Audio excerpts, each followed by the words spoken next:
Hey everyone, welcome to The Explainer. So if you've been feeling, just completely overwhelmed by the whole world of neurodivergence lately, I promise you are absolutely not alone. Today we're going to demystify it. We're going to unpack the daily complexities of sensory processing, and actually we're revealing a massive paradigm shift in therapy that is literally rewriting the rulebook right now. But first, let me ask you something. What do you think is the single strongest predictor of a child's therapeutic progress? Just take a second and really think about that. Got an answer? Okay, keep it right in the back of your mind, because by the end of this explainer, the reality we uncover is going to completely shift how you view developmental support. No joke. Okay, let's dive right into this. We'll be looking at a new view of neurodivergence, identifying the hidden signs, unpacking the sensory processing puzzle, navigating therapy, OT versus ABA, and then finishing up with the caregiver catalyst effect. All right, Section 1, a new view of neurodivergence, focusing on the evolving science of brain signatures. Let's get into it. So recent research from 2025 and 2026 is totally breaking down those rigid diagnostic silos we've relied on for decades. Get this, data from a new molecular psychiatry report shows that nearly 40% of the genetic markers and connectivity patterns in the prefrontal cortex are actually shared between autism and ADHD. 40%, that's huge. Science is now confirming that they exist on a biological continuum. If you're a parent who has ever looked at your child and thought, I kind of see a little bit of both, well, this directly validates your lived experience. You were spot on. And this evolving science is also exposing some pretty massive flaws in how we diagnose. A huge study in JAMA Network Open looked at over 50,000 kids and found something critical. Standard screening tools often completely miss young girls. Why? Because of early social masking. They also tend to misinterpret the development of preterm infants as just general delays. The reason is that these tests have historical male-typical biases baked right into them. So the big takeaway here? Trust your gut. Trust your intuition over a standard test score every single time. Moving on to Section 2, identifying the hidden signs. We're talking about unmasking adult autism. Now, what's really interesting here is that autism isn't just a childhood diagnosis, right?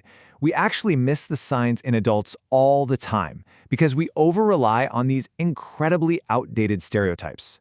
Just think about how these hidden traits actually show up in real life. Take the strict need for structure and routine.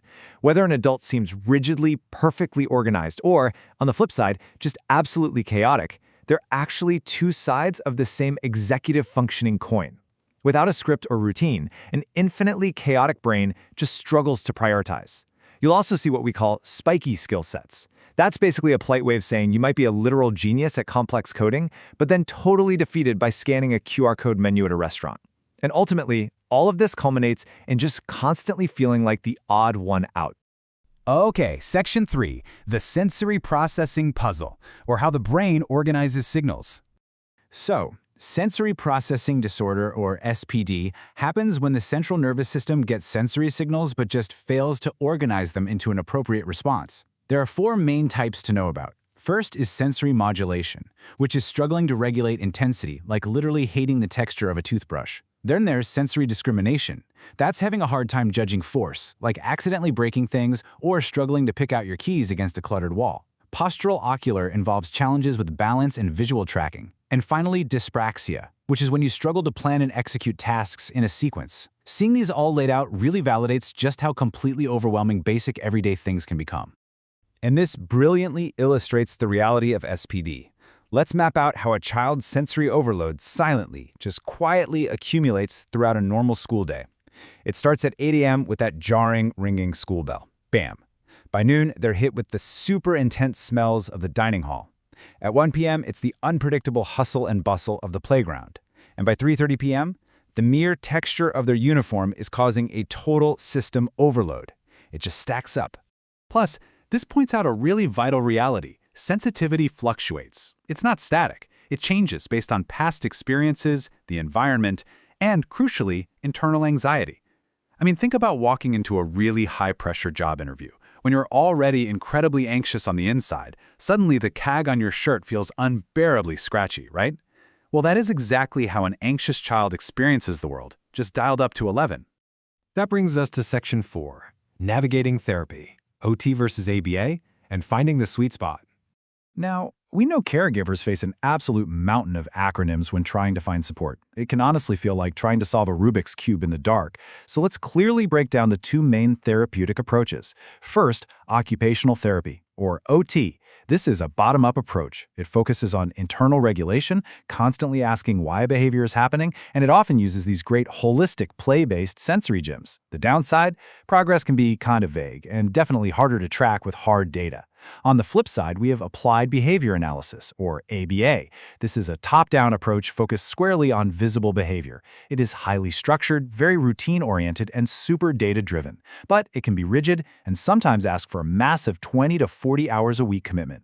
For most families, the sweet spot is actually using both. You use OT to help the child feel better in their body, and ABA to help them navigate the external world. And finally, Section 5, the Caregiver Catalyst Effect. This is the ecosystem paradigm shift we promised.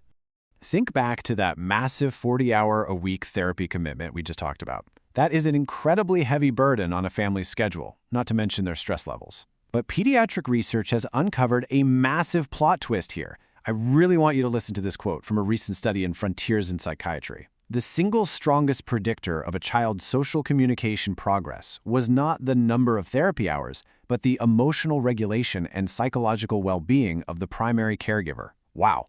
Just let the profound weight of that scientific discovery sink in for a second. The strongest predictor wasn't the countless hours of expensive therapy. It was you, the caregiver. So the crucial point is how this actually works. It's powered by what's called a bidirectional feedback loop.